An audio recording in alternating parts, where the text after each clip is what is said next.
Sit with your shins crossed, one in front of the other, putting the foot underneath the knee, right?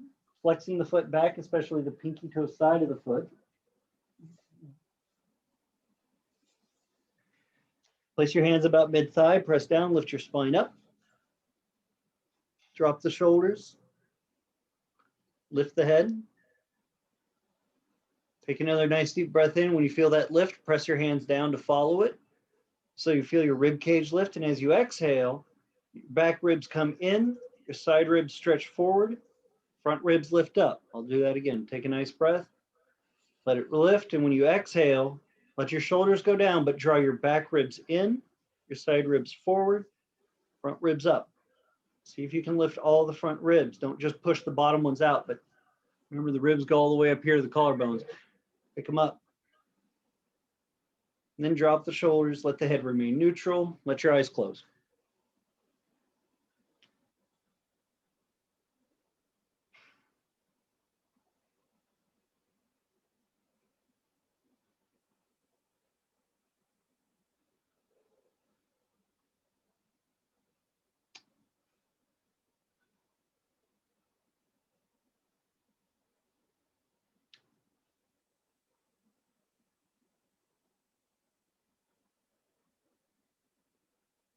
So as you sit and you begin your practice, right? Remember, when we get into yoga, we're not practicing the thing that you want for yourself. And let me clarify. You're not practicing health. What you're practicing is yoga, that yoga helps you get to health. What you're practicing is a form of movement and thought that helps you towards those things. Because yoga by itself does not make them. As much as I've always, I've always accredited yoga for all the things I have.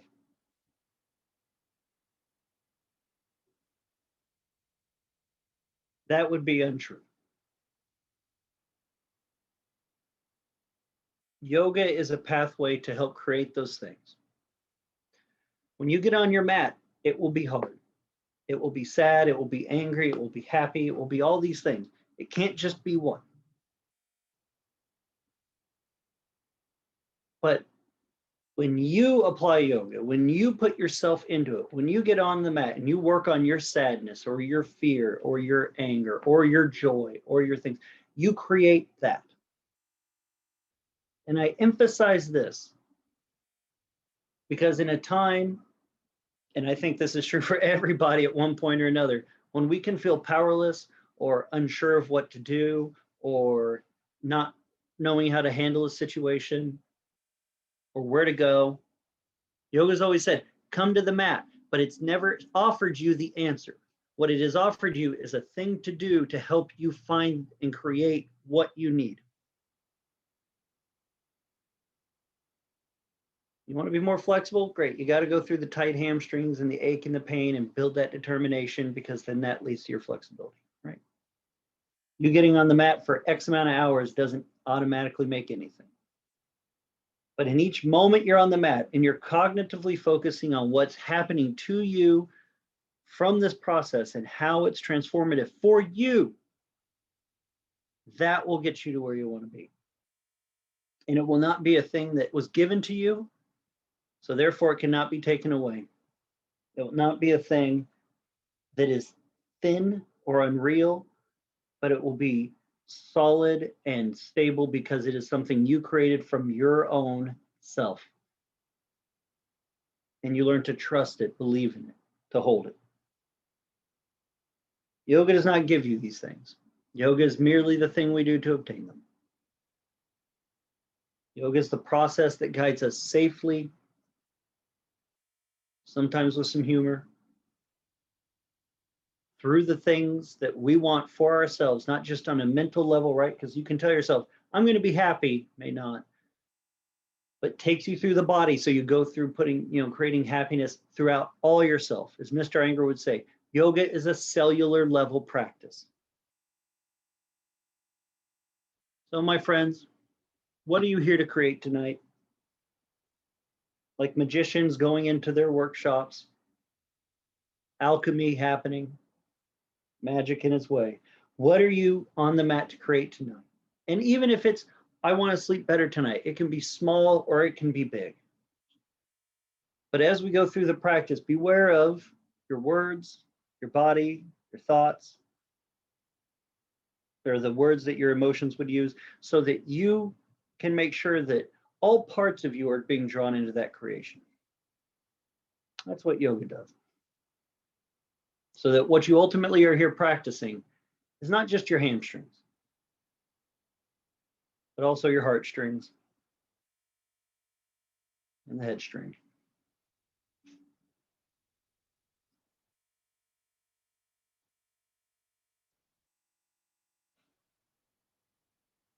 Bring the palms together at your chest, thumbs touching your sternum, chin still lifted, feet still flexed. Take a breath in, we'll Om shortly 3 times and then begin. Om.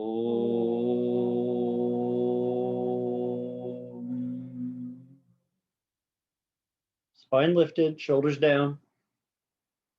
Om. Flex your feet again, ribs up. Om.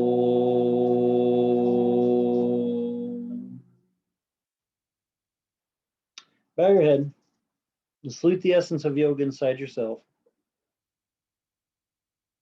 Bring your hands into your lap. Let your head rise and your eyes open. Sweet. No one ran off. Cool. Stand on up. Let's do some work.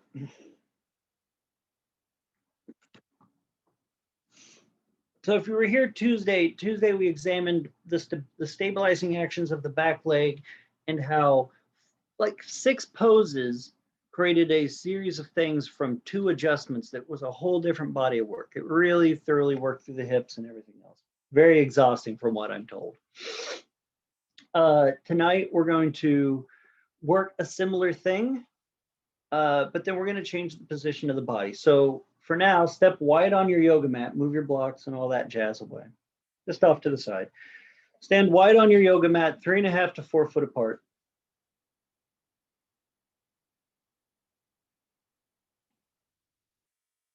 She thinks because she's visiting and she's a fellow teacher, I'm not going to make her do the work. She thinks her short height doesn't mean she has to step wide.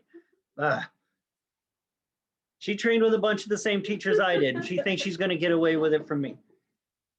Pivot on your left heel and turn your toes in deeper. Pivot on your right heel and turn your toes all the way out. Stretch your arms out. It's Warrior 2 for a moment. Virabhadrasana 2, had my Porky Pig moment. Bend that right knee and stretch that thigh out. But when you do, again, I'm going to briefly go over some of the actions from last Tuesday in case you weren't here. If you weren't here, go back and do Tuesday's class. It's on YouTube, right? If you look at your left thigh, again, make sure your left knee is not turning in towards the floor or out towards the sky, straight out. It's running that same action. So it's centered on the meat with the meat of the thigh and the shin pointing forward.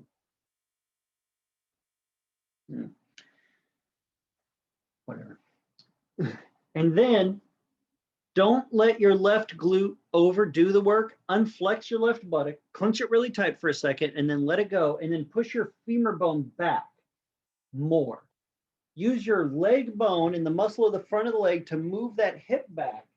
And once that quad starts to shake, right, it's there, then flex your left buttock. So it's 2 forces of action stabilizing each other. It's not one pushing from the back forward. So there's a broadness across the front, and it lets that hip open.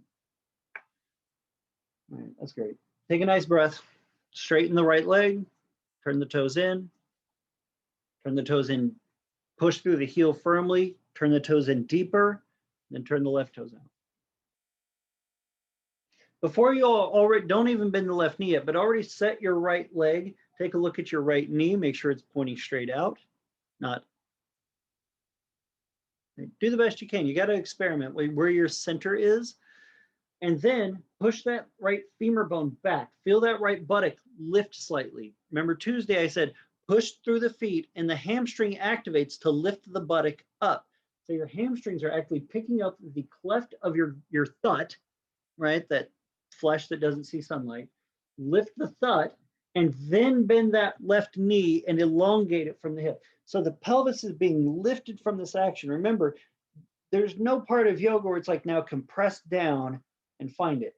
The pelvis has to be a part of that action. The backside of the legs are a part of that action. So stretch your hamstrings long, not by, you know, what you would think of manipulating your spine, but push through your heels and lift them towards the glute. So the top of your leg extends to the foot, the hamstrings pull your butt up. And then push your right thigh back harder. Unflex your right buttock so you can move it, and then flex the right buttock when it's in place so the two parts come towards each other. And just breathe, hold and breathe. Don't worry, there will be laying down in tonight's class, I promise. And not just at the very last minute. Last 20 minutes. Straighten the left leg. Turn the left toes in. Bring your feet together. All right, so that action that we just did, standing Tadasana, heels touching. Remember, your feet can be apart. If you're pregnant, your balance is so bad you're going to fall, or you have back pain right now. Put your big toe joints together. Put your big toe joints together. Not just the bone. There you go. Now you got to learn to lift your arches up. Look at that. Remember, soften the knees. The knee should be able to push harder one way, both ways. If your knee is locked back all the way, you have no mobility left. Keep that knee soft. Make your thigh muscles, the front muscles of the leg that you already were using, push those back. Unclench your glutes. Let go. It's fine. Push through your feet and lift your hamstrings up. Think about the feeling of your hamstrings picking the buttock up, and then flex your buttocks and move them into the hamstring. They move forward as the hamstrings lift you. So the pelvis is not in a tuck that's pushing your bones forward, right? It's your bones and your glutes both engaging both sides of your body to lift you. The extension of Tadasana is not somehow magically your spine pushes itself up, but it's your legs actively lifting the pelvis untilting one way or the other to let the spine release upward. So that action we just did with a thigh rotated out and that quad engagement and the centering of the knee and the lift of the hamstring applies to even our one-legged poses when we're standing, even when we're laying down. And you'll see what I mean by a one-legged pose when we lay down later. Pick your right knee up in front of you and take the sole of your right foot to your inner left thigh into Vritkasana, or tree pose. Like Nicole's doing well. She's grabbing the foot and she's pulling it up to the groin. Don't be afraid to get your heel up there. Just don't wear high heels and do this. That would hurt. Ugh. I'm sure that's on Instagram somewhere already. So the left leg is nice and long. Can you recreate that in Tadasana? Use a wall, use a chair, whatever you need for balance, because I'm going to hold you here a while. I'm not going to hold you. You're online. You could have an internet malfunction and like leave. But when you get that right foot up there, whether you're holding it with a chair, you're holding it with a strap or your own hand or its own strength, take a look at take a feeling on your left leg. Is your knee on your left foot still pointing the same direction? Because for a lot of us, when we get pressure on that leg, the knee wants to turn out the way it's being pushed. So if your right foot's up, your left knee might want to turn out. You have to turn your left thigh into that foot. Don't just squeeze them, but take the front of your left thigh here and rotate it internally deeper into that foot. Just like when in Warrior 2, right? Our legs were wide. I had you turn the back leg in deeper, turn the standing leg out. You do the same here. The left leg is the back leg effectively. Rotate it in deeper and then work your right foot into it, because that is an external rotation. So you get this very active middle point at the lower pelvis.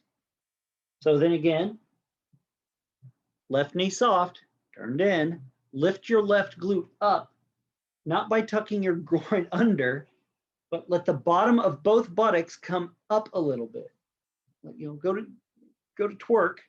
Don't fully twerk, but let the bottom of the buttock lift so there is a rounding of the glute and that you feel the low back start to shape a little bit. And then flex the buttock and draw it into the pose. Not under you, but forward. The legs are engaged, now the glutes engage. So if you think about it, this pose is similar to, has some of the similar actions of Warrior Two. All the adjustments I've given you or techniques are the same from that last pose. So now the experiment becomes, how do you widen the pelvis from here? How do you open this up so this releases the psoas and the hip and all that other stuff? Don't push your right knee back behind you.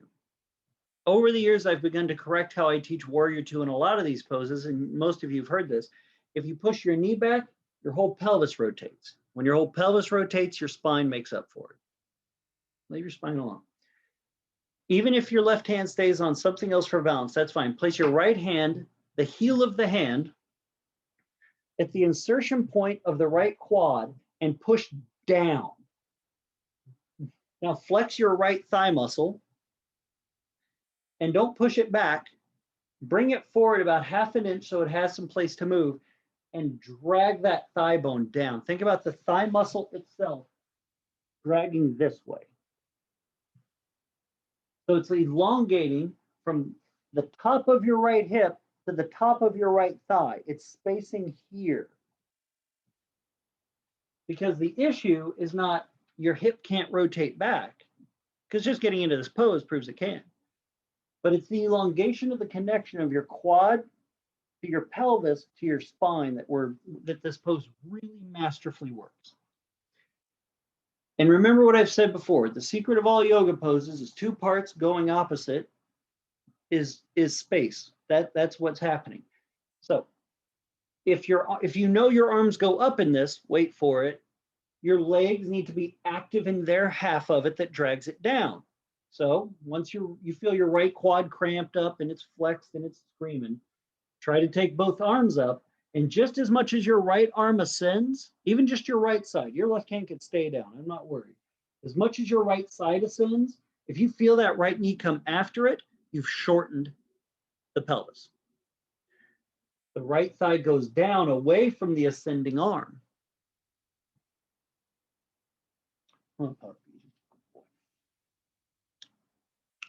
Looks great. Take a breath or two. I'm gonna have you hold it until the dog gets bored.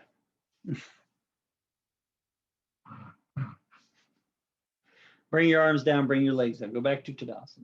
And when you strip that right foot down, go to Tadasana and elongate. Push through both feet and notice if you can push through one foot more than the other. Draw the hamstrings up so you feel that buttock lift and feel the difference pelvically one side to the other. If you elongated the right thigh, the space between your quad and the top of your hip might feel flatter or more open through there. Yeah, I can see it. Yeah, I bet you can. It's very visible. All right, pick up your left knee in front of you, grab the foot, do what you got to do to get the foot to the thigh.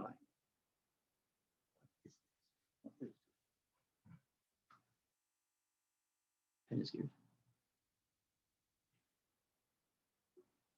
See something really funny? Now, once your left foot's up, check your right knee. Remember, when you get pressure on that thigh, the knee wants to go out away from the body. Rotate it in, rotate the whole front of the thigh bone in. This whole quad is trying to twist into that foot, not just push across, right? As I've often said, squeeze the thigh into the foot, foot into the thigh. That is no longer good enough. You now have to rotate the outer thigh bone in to the center of action. Tadasana taught us this. I don't know why I didn't listen for 15 fucking years. So now, once you rotate that right thigh in, then your left thigh pushes the foot in. Take the heel of your left hand, take it to that connection right where the femur bone inserts into the hip socket. It's right at the crease point. Heel of your hand, not your fingers. Okay. Yeah. And push down. drive it down a little bit, but then rotate your right thigh in, because the minute you push down on your tight side, your pelvis will sweep out from under you. It acts like tight, doesn't it? Mm-hmm. Bet you're so ass.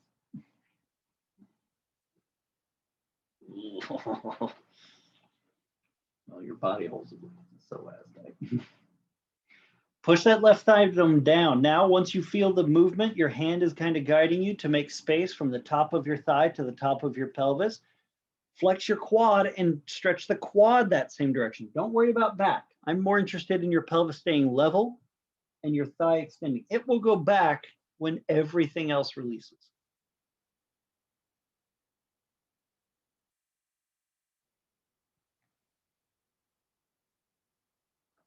Then once you feel stable, your right hand can stay on a prop or the wall to support you, but try to take at least your left arm up. And as much as your left arm goes up, that left thigh still works its action downward.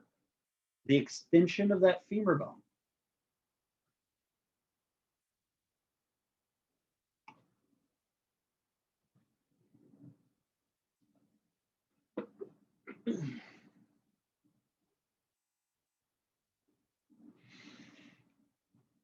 And lift. So while the poses are intrinsically different in their shape, there's actions and qualities of them that remain true. You bend the leg in Warrior Two to widen and open the hip and groin. You take the same idea of moving the bent leg here out and away from the body, predominantly down in this case, to make that same pelvic opening. You stabilize it by the standing leg, your right, being that deep internal rotation. That is something Mr. Angar went on that a lot. All right, exhale, bring your leg down. Nicely done. Tadasana, please. Thighs together, feet together.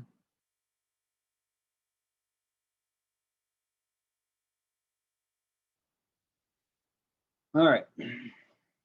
So from Tadasana, rotate the thighs in. Oh, that looks worlds different. Feel different. Unlock your knees. Pick up your right foot in front of you, right knee in front of you, about the height of your hip. Cross your right ankle over your left thigh, above the knee. Pull that foot as high up to the hip as you can. You can use your hand, you can use a strap, pulleys, cranes, whatever. Pull it up as high as you can.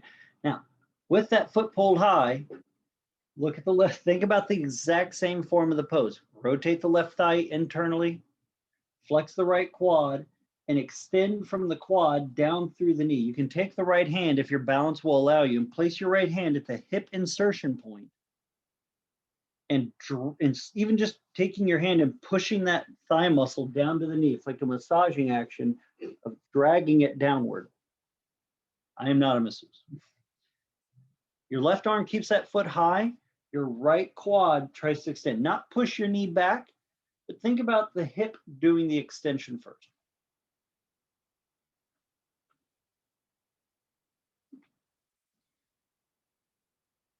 Now, keep your right leg where it is. Keep your left thigh deeply internally rotated. Just twist that bad boy in. Take your right hand onto the floor.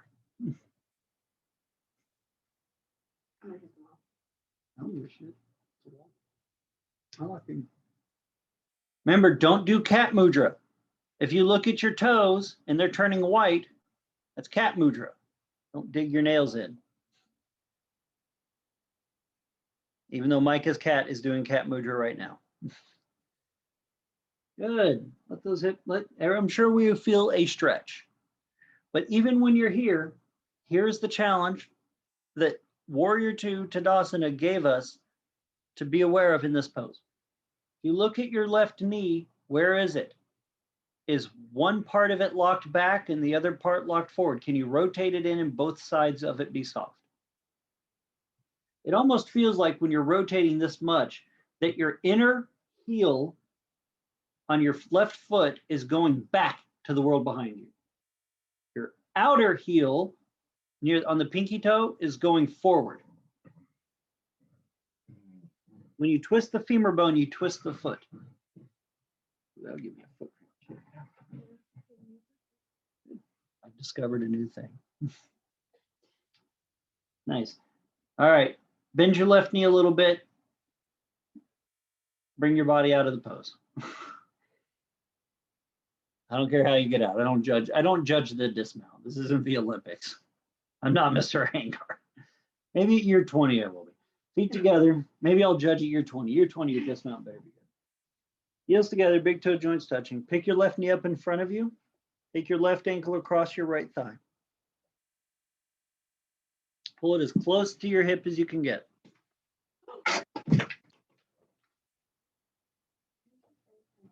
Now my lightsaber's fine. That's going to be on YouTube now. Technical difficulties.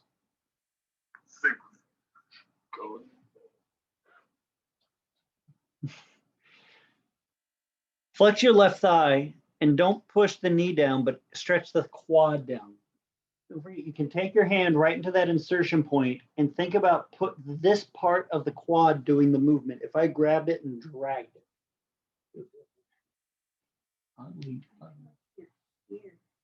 Yes, that's the connection that has to be. Right thigh deeply twists in.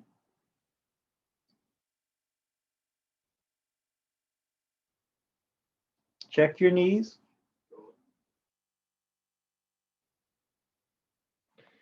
So as you rotate that thigh internally, make sure that knee is bent. And then when you're ready, exhale, take your hands to the floor.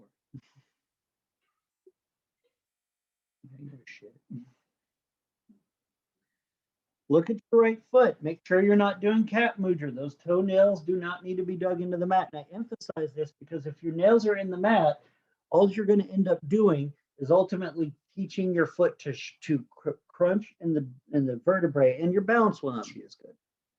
But think about the inner heel right here going back, the outer heel of the foot stretching forward towards the pinky toe. So the twist doesn't just happen in your thigh, but it happens in the foot, the shin, and all the way up.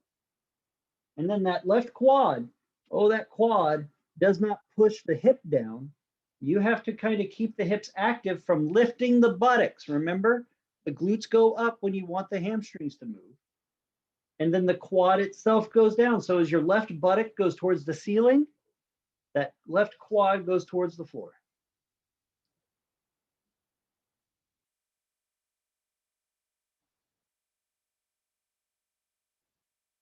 You see this thing? You ever seen this like here?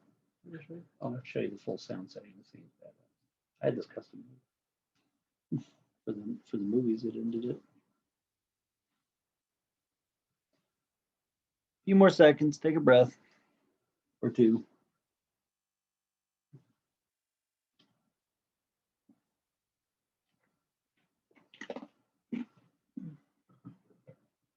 All right, come on up out of the pose.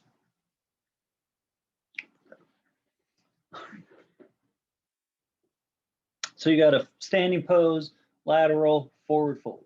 So let's make a more supine into a backward bend. So I'm going to ask Nicole here to lay on the floor with her head going that way.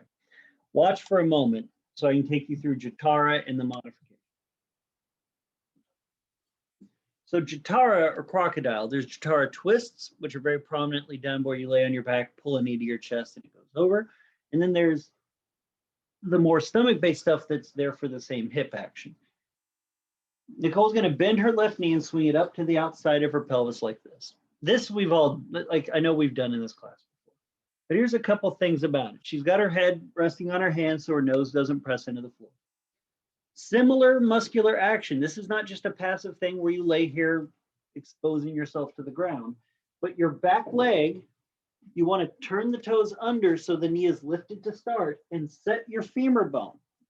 Rotate it in or out and then stretch the leg away from you, just like you were pushing into the floor. If you can put your foot against a wall, awesome. Put your foot against that and extend. Keep that extension deeply going, just like you were doing standing. And then the bent knee, that thigh extends out towards the knee. It's like you're sliding that pelvis open because this inner thigh bone is dragging outward. Now, this is part one. We'll do it on each side. Part two, don't worry, and I'll remind you when it gets time, is you'll use a strap.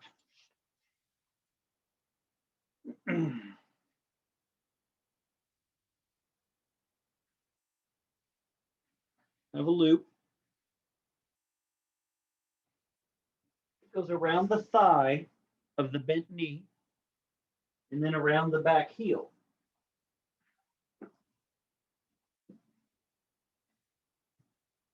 It's fairly tight, so now when Nicole, it gets way up in that hip thigh crease, back where the heel of the hand was when all we were practicing. When she pushes that heel against that strap, there's a tractioning action to this side of the pelvis.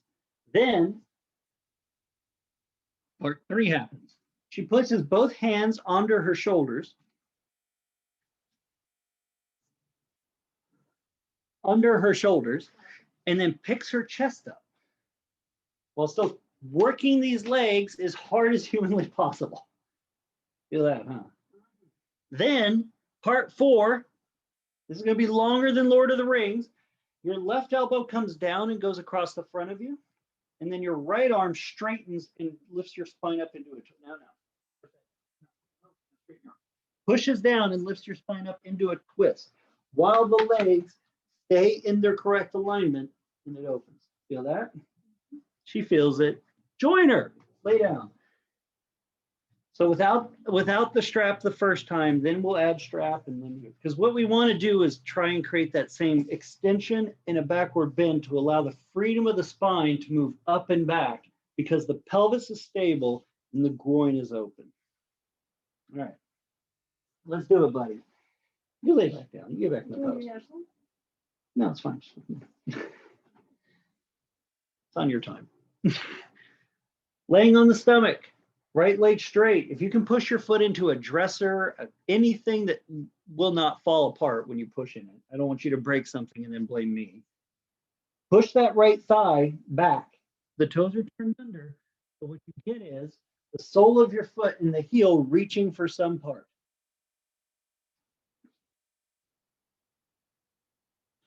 Left knee bent, extended out to the side of the body, very similar to Warrior Two, right? This is a very similar shape to all that. Don't push your groin down. I'm going to repeat that. Do not push your groin down. Unflex your glutes, work your legs, work your hamstrings. Let your buttock get out of this for a second. When you flex the glute or unflex the glute and stretch the leg long, the back leg, the right leg, think about your left thigh right up near the hip joint and stretch that towards the knee. So your left side of your pelvis is kind of stretching away from the right side of the pelvis. It's an elongation of that thigh out, similar to what you do in Warrior Two. It's all the same basic shape and action.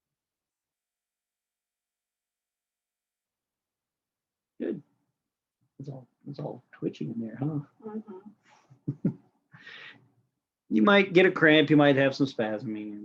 It's all good. All right, go ahead, switch legs. You have to get to all four parts. So now stretch your left leg back, bend your right knee out. What?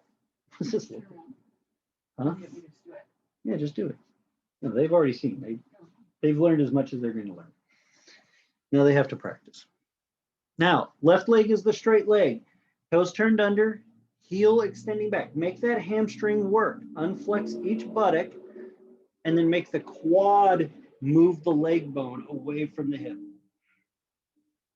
A lot of times if someone can grab your femur bone and pull it, it feels good. Right thigh out to the right side of the body with the knee bent. Think about the top muscle of the leg extending towards the knee. It's like you're trying to drag the right side of your pelvis wide. Not push it down. It may go down, it may not go down, but it's going to move. And get to feel some of that tight stuff that's going on.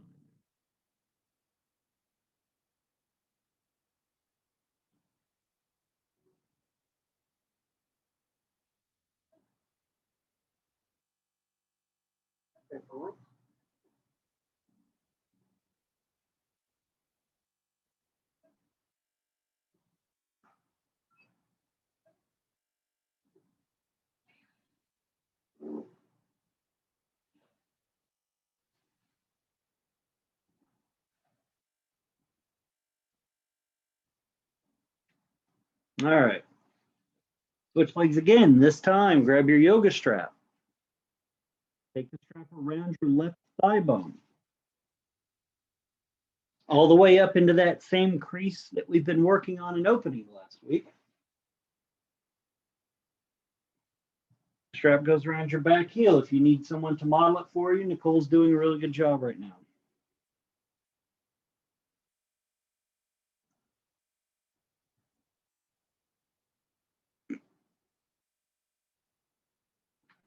You want the strap tight enough that when you straighten your back leg, you feel it traction the femur bone a bit.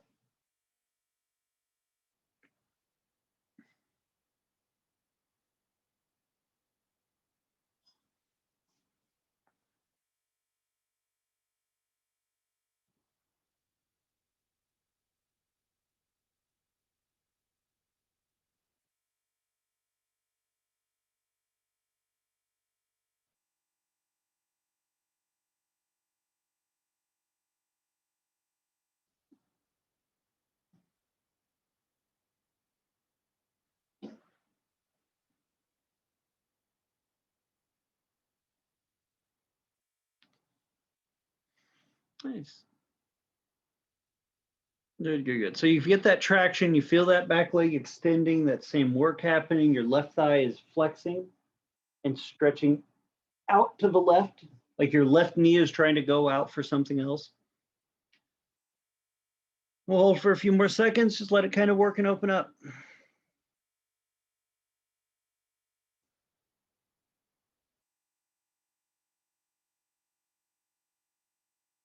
The more work you want, the more you work the right leg, the more you work the left leg. The spine gets to just be the benefactor of a pelvis that's being pulled both sides in this pose.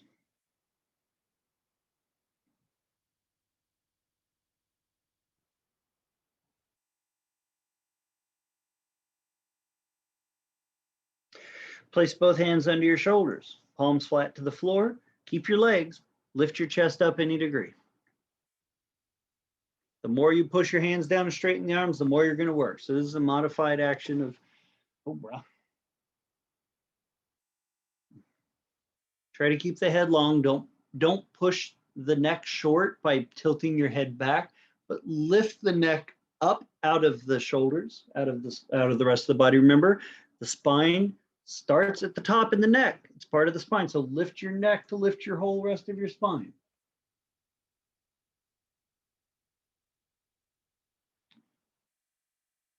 Left leg. All right. Last part. Take an exhale. Take your left elbow down to the ground, just in front of you. Right hand stays where it is. Press the right hand into the floor. Straighten the arm, lifting your right side higher than your left into a twist. You may not twist very far, but you will feel it.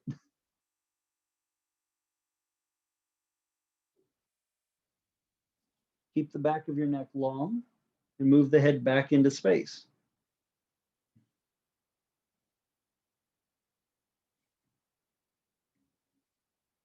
A couple more breaths. Try to take deeper breaths to the upper lobes of the lung.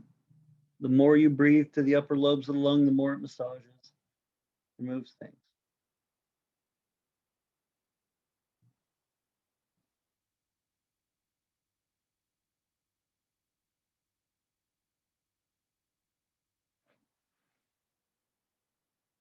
All right, bring the body down.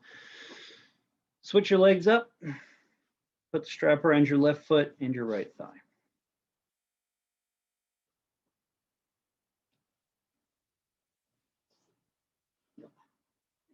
What's that? You got a pop? Oh, nice. Oh. Puppy's twitch. He's chasing stuff in his dreams.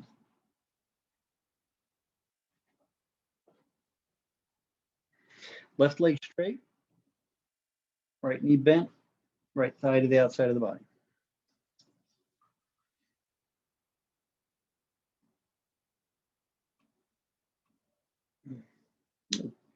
Extend through that left heel, that left knee up off the floor. and try to feel where your kneecap is, right? If you have to touch it to the floor to know, are you putting more pressure on the outer or the inner? Can you get center? And then lift it and keep that centered lift, because it's real easy to overwork one part more than the other.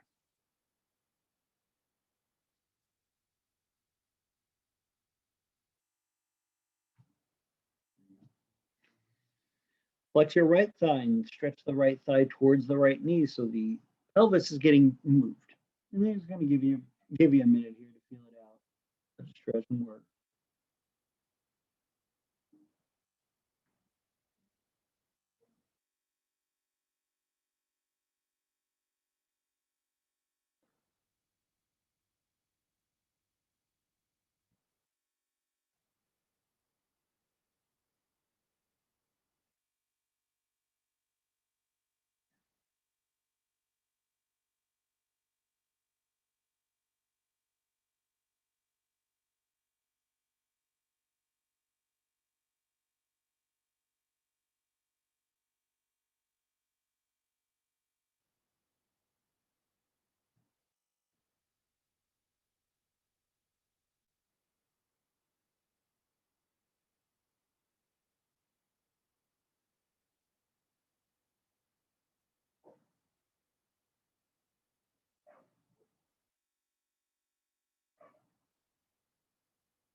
All right, hands under the shoulders, chest up.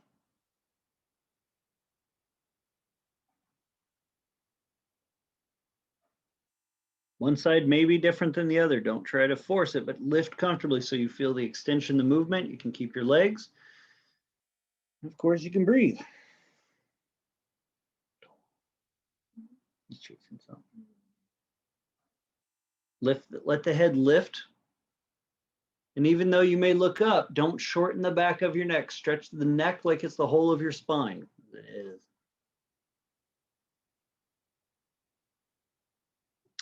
Right elbow on the floor, left arm may work just a tad more. You're right. What's going on this side? Left leg. Oh. Remember to make sure your leg doesn't twist weird directions. You're on something, huh? You feel it. Yeah. Taking a deep breath. Remember to breathe through the upper lobes of the lungs if you can.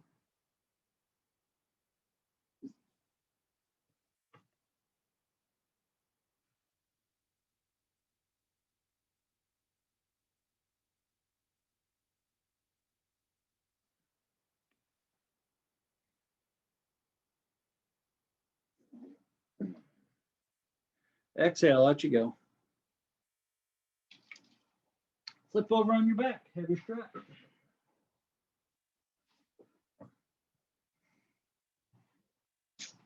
If you'll watch Nicole for just a half a second.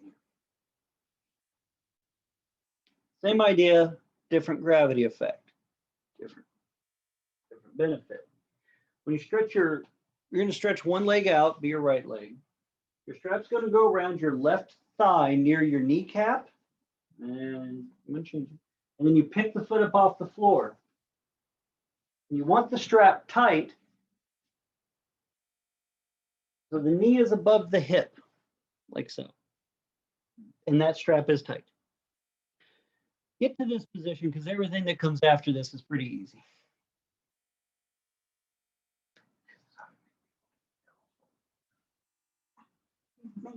Have I made you do this? Oh, you're fucking fine. I know, but you're fine. You'll live. Again. When did I make you do this? All right, so right leg straight, laying on the floor. Left knee right above your left hip, strap around your left thigh, near the knee. Now, you too could just hold this and have very strong abdominal muscles and pelvis, but we're not. We're going to go into the twist of Jatara, but I want you to maintain the tightness of your strap in this twist. Take your right hand, reach up, grab a hold of your left knee, pull the leg across into the twist, but do not let that strap go slack ever. Push the foot against it, pull the knee against it. Should feel really good. Because what's happening, if you can keep your knee against it, even if your foot's on the floor, kind of giving you some push, by flexing your thigh like that, it pushes your femur bone down and opens up that side of your hip and low back. Huh. Just go slack and see what happens. See how that short push. Yeah, especially down here. Take a nice deep breath into the left side of your ribs. Do not worry about pushing your left shoulder to the floor. I do not care about that. What I do want you to do is breathe into your left rib cage and don't push your left ribs down. Stretch your left ribs to the left more. Down will happen if the mobility is there. What you are trying to create is rotation. Don't try to create flat. So stretch those left ribs to the left as your left leg goes to the right. Remember, two parts moving opposite. Stretch your, if your left arm's not doing anything, stretch your left arm overhead, the back of the hand along the floor, and lengthen that side of your body. If your left hip is rotating away, stretch your left arm away from it.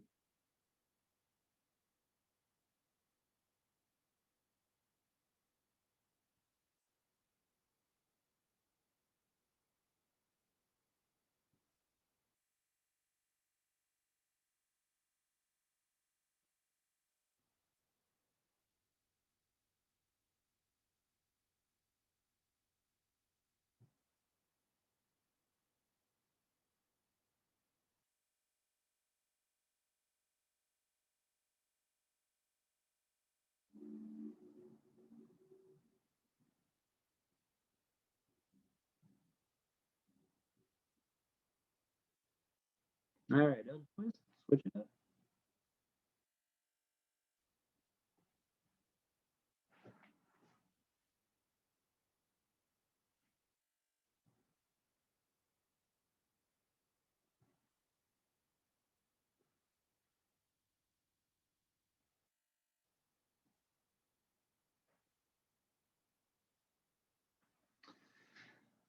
Right knee pulled to your body, left leg straight.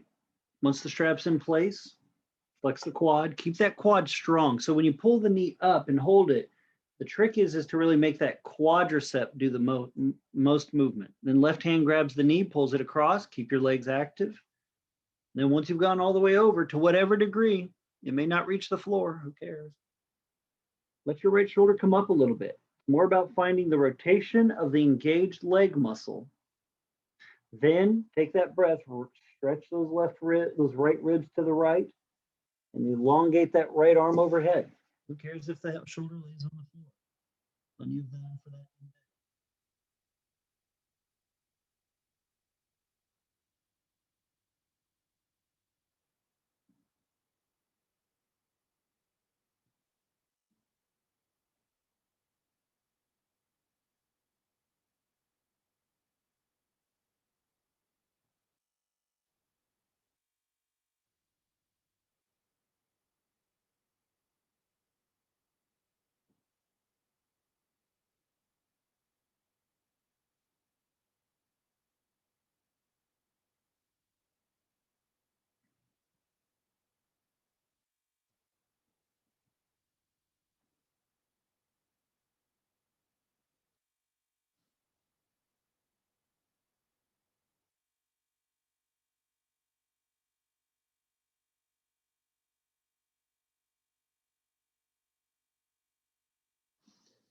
Few more nice deep breaths. Just let it stretch out.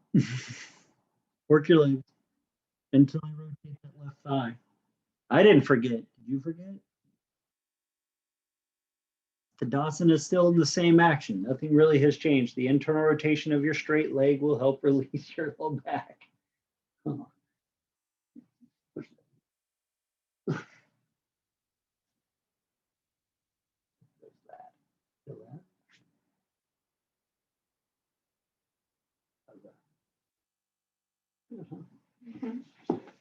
Hard to hold. Yeah, like, I know. Baby's like, it's impossible. All right, untwist. Lay on your back. Stretch your legs out. You survived.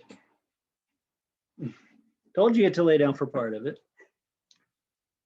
I didn't say how hard it was, but it's always a trap, but you got to lay down for part of it. All right, friends, the eyes closed, tongue away from the roof of the mouth.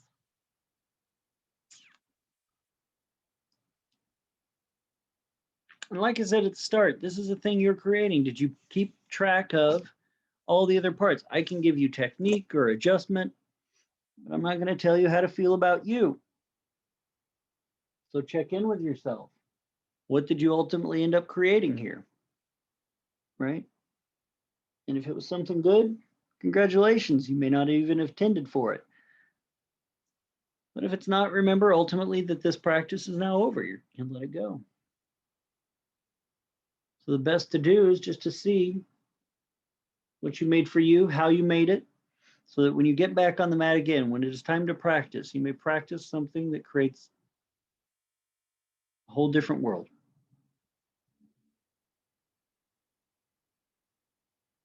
Dedicated as you are to the thing that you need. Lucky as we are to be guided by the practice of yoga. So with each deep breath in, slow breath out, rest, and enjoy the fruits of your yogic practice for a few minutes.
Slowly increase the depths of your breathing. Begin to awaken the body, opening, closing the hands, pointing, flexing the feet. Stretch your arms overhead, lengthen through one side, then the other. Let it invigorate you from the tips of your fingers to the tips of your toes and all places in between. When you're ready, go to your side and slowly up you come. Until we meet again. Namaste. Good job. You made it. If you have any questions, Carrie.